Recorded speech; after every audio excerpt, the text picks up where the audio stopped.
need to develop to retain professional engineers, people who are trained, experienced, and licensed to carry out design and supervision of construction works. We have also seen that the country has, enacted Eurocodes, which has improved design standards for structural design from British standards, which were withdrawn, and have been involved in the development of the Building Code 2024, which was gazetted on 1st March 2024. So basically, the problem is at the developers. We are also working to make sure counties, during the approval process, we have licensed engineers involved in the approval process, and we do not have quacks involved in the construction of buildings. And with me, graduate young people relevant engineering bodies are almost irrelevant to. So from the convention, can they expect anything for them, else? As IEK, we have sessions with graduate engineers to explain to them the value they get from being actively engaged in IEK, society, even the regulator.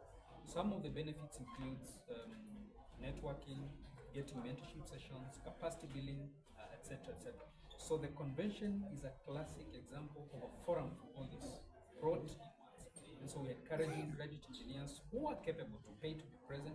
But remember, we're also sponsoring a few of them because we understand the situation we are in, economic hardships, and all that.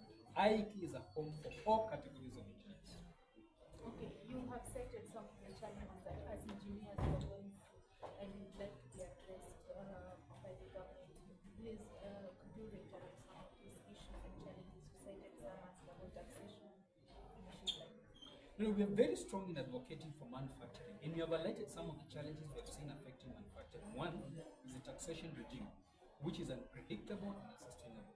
We have also seen instances whereby cost of power is high. We are grateful that our colleagues in Kenton, for example, they're putting in the green pack to make sure that we have reduced costs of power because we bring evacuation or transmission to almost zero because we are setting up installation in Ebasha. So basically what we're saying is that we need to look at the cost contributors to that make manufacturing difficult. We have seen jobs lost. We have seen a situation whereby other countries become more competitive than us.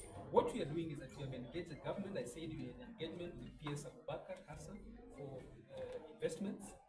And we are engaging aggressively to make sure that challenges we face on road to industrialization, they are addressed objectively to make sure that we improve the ease of doing business in this country, and therefore we grow industrialization, we create opportunities for engineers who are involved in all sectors, and in the priority areas for the fifth administration.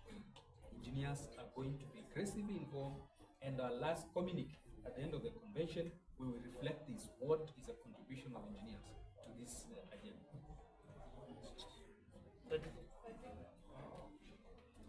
Yeah. Okay, good morning. And thank you so much for being here.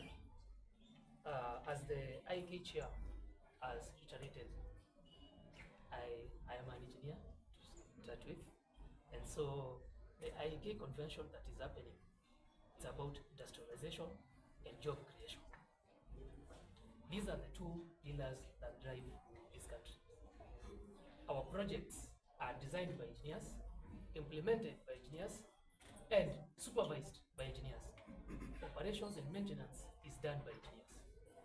Engineers are at the core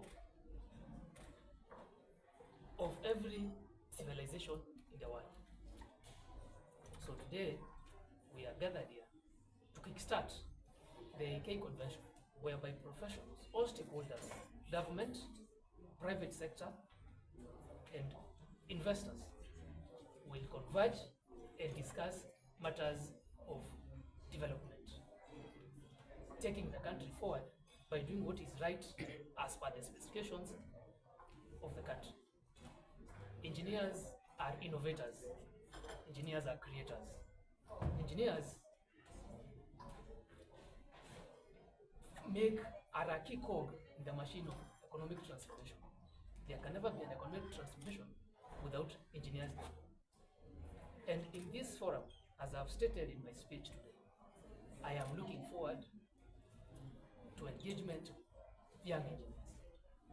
I have been vocal about the same because I know the transition from school to a professional engineer, there has been challenges, and all of you here are witnesses. And I've been engaging with the bodies, IEK, IWK, to see and mentor and ensure those engineers have internships that help them transition from graduates to professional engineers in due time.